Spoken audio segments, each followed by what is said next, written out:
We want to engage They've been with this. number 1 and number 2 in the hover through those spots. According to Cuba. Cuba uses their according to the doctors. Commonwealth UN. Fund. According to the Commonwealth Fund and the Wait. Cuba is 83 on the HTI. Yeah, so, here's this insufferable white woman, as always, right? Just some of the worst people on the planet, not white women in general, but some white women. She getting all smug and sassy, and it's like, well, it's like, okay. And then so, here we go again, right? Where it's like, wait, Cuba's 83 on the HDI, right? The fact that Cuba has the second most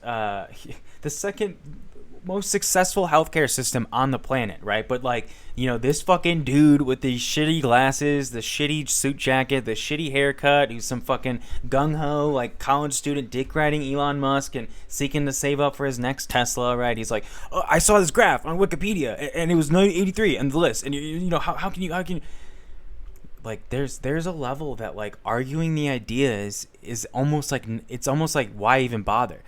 There needs to be a better way of, us leftists, us comrades, us critics of capitalism and Marxists, right? Whoever you are, don't be afraid to go a little, go in. And so, I guess let's see where he's going with this, right?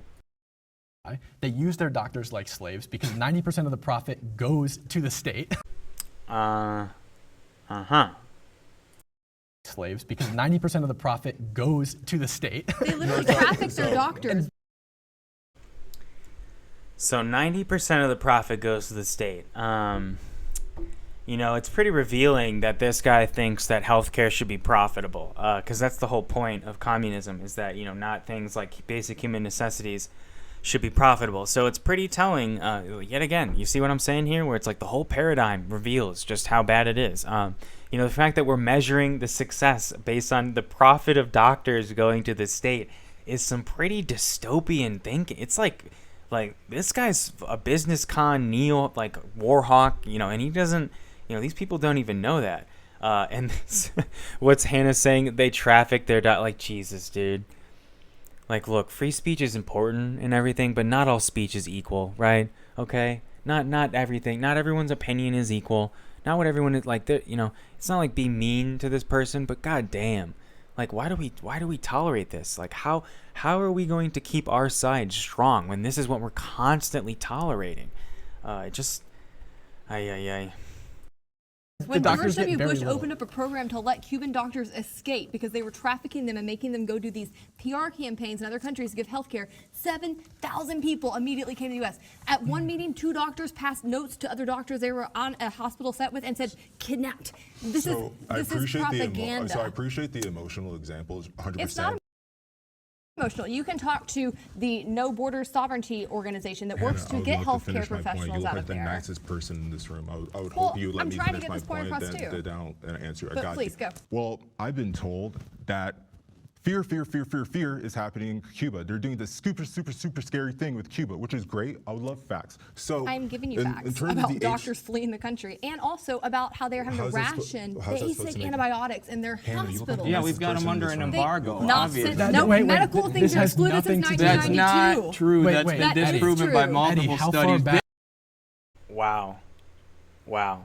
So, again, if I was there, right, I'd literally just look straight in the eye, right? So, anything Cuba says about their doctors developing, right? But, all of their arguments, using them straight from the U.S. government, right? You think these two dipshits are yeah, dude, I trust the American government? Fuck no.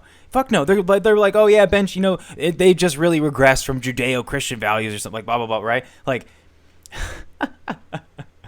Dude, so they're just straight up dude, George Bush really hooked up those Cuban doctors.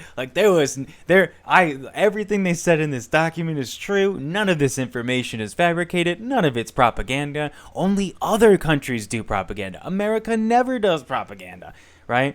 Talking about developing the vaccine, dude, yeah, as Eddie brought up, Midwestern Marks, it's they're under embargo. Not since 1992, not since medical. It's holy Christ. Dude, so yeah, medical exceptions opened up in 1992 and 7,000 doctors came to the United. Yeah, dude, you got them good. That's a real. It's they don't even see how they're grasping at straws. And the reason for that is because, they're on the side of the status quo. that they can, like, when you're it's like not it's all, you know, and none of it's actually proving that capitalism is correct, because it's not. It's just some fucking economic system.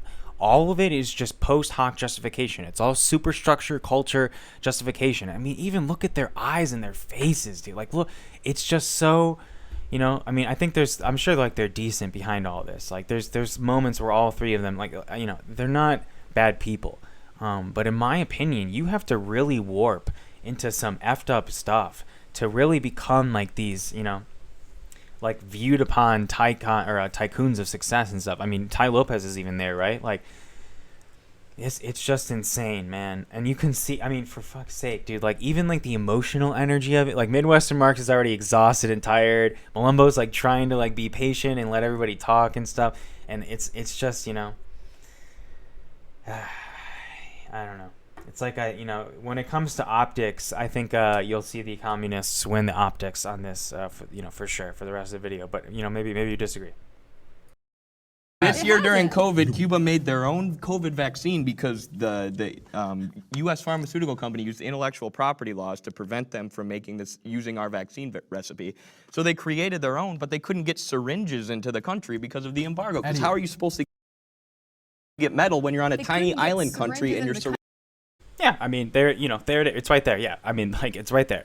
And, you know, I'm glad he knows the specifics, because that's another reason I'm trying to do this content. We all have our little information, and it needs to be linked up. I didn't know the specifics about, like, the syringe and needing the metal for the needles, and then straight up, you know, not intellectual property laws on the vaccine that I did know about, and I did know that Cuba had developed their own vaccine. I'm pretty sure it's made from sugar cane too. I'll have to double check on that. I think they made it really uniquely.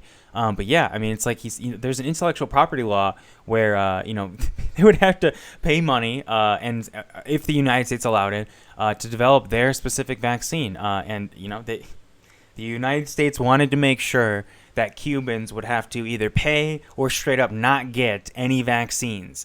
You know, just because, you know, like, how, if you're like constantly abusing and beating the shit out of a child, and that child grows up into an adult and they're not healthy and okay, and then somebody's like, haha, see, like, that child is bad and unhealthy and okay. It's like, what are you on about? Like, what are you talking about?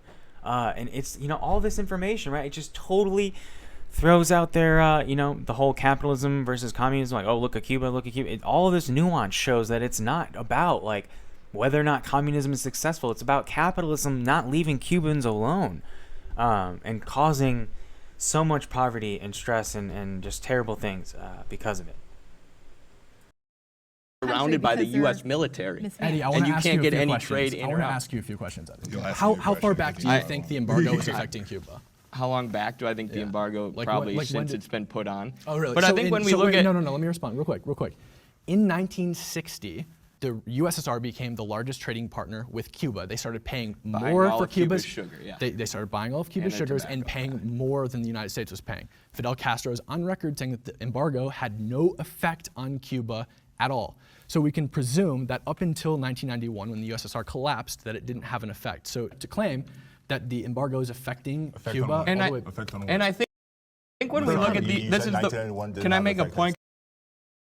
Yeah, I mean, the dude's argument was straight up Fidel Castro said the embargo didn't work, so it didn't work. Like, that's really what just happened. Like, that was his argument. Yeah, dude. Like, I don't even have to... You know, the point of Fidel Castro saying that was not to say that it didn't actually work, because of course it's an empire that's blockading an island nation. When Fidel Castro says it doesn't work, it means the communists in China are strong enough to withstand the blockade, as they've been withstanding this entire time, since Cuba's become communist. This entire time. They've never been like overthrown, never been like, they've been consistently all on their own while under a blockade. And just, yeah, again, yet another weak argument, yet another disingenuous argument, yet another example of just, you know, it's not equal playing field stuff.